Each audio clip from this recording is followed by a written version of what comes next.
BA-123 Orléans, mercredi 17 septembre, le lieutenant-colonel Benoît Paillard prend officiellement le commandement de l'escadron de transport 161 Touraine, le premier au monde sur A400M.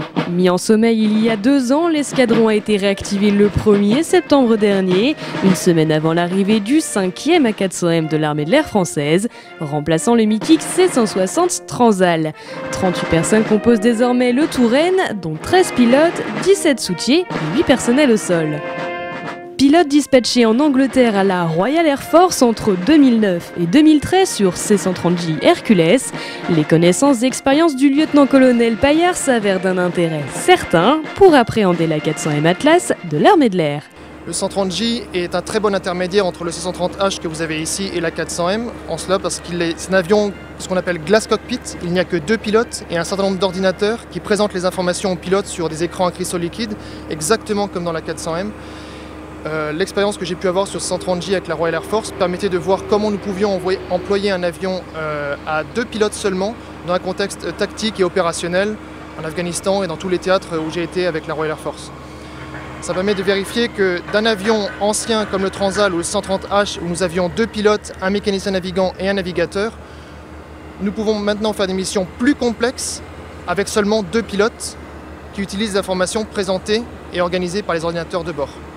Si aujourd'hui l'appareil ne dispose pas encore de l'ensemble de ses capacités opérationnelles, en effet la 400M effectue des missions de transport, mais il lui est impossible de ravitailler ou d'effectuer des opérations de largage en vol pour le moment.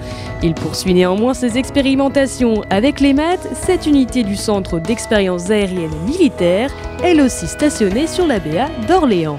Les missions de la 400M ne vont cesser d'évoluer. Aujourd'hui, nous sommes en train de déclarer une première capacité logistique qui va nous permettre de déployer à la fois nos forces, nos matériels sur les différents théâtres dans lesquels nous serons engagés, ou les exercices, ou tous les endroits où nous devrons déployer des forces de façon beaucoup plus réactive qu'avant. Par la suite, ces A400M, bien sûr, vont nous permettre de nombreuses autres missions, notamment des missions opérationnelles et tactiques.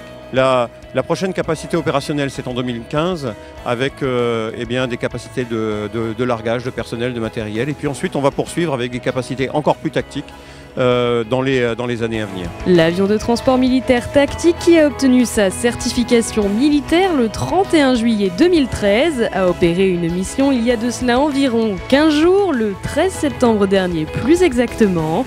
La 400M a ainsi effectué un aller-retour aux Émirats Arabes Unis à la BA-104 d'Al Dafra. On l'a amené aux Émirats Arabes Unis pour projeter le personnel et le matériel engagés dans les opérations au-dessus de l'Irak et qui ont pu être engagés dès le lendemain. Et dans ce domaine, ce que je voudrais souligner, c'est que si nous avions fait la mission en Transal, il nous aurait fallu 3 Transal et 3 étapes pour arriver à déployer le même nombre de personnel et de matériel. Un A400M a fait l'aller-retour. L'expérimentation de la 400M est prévue jusqu'en 2018, encore 3 années pour l'équipe de marque avion de transport tactique d'évaluations approfondies. L'aérolargage, le ravitaillement en vol ou encore les jumelles de vision nocturne font partie des plus attendus.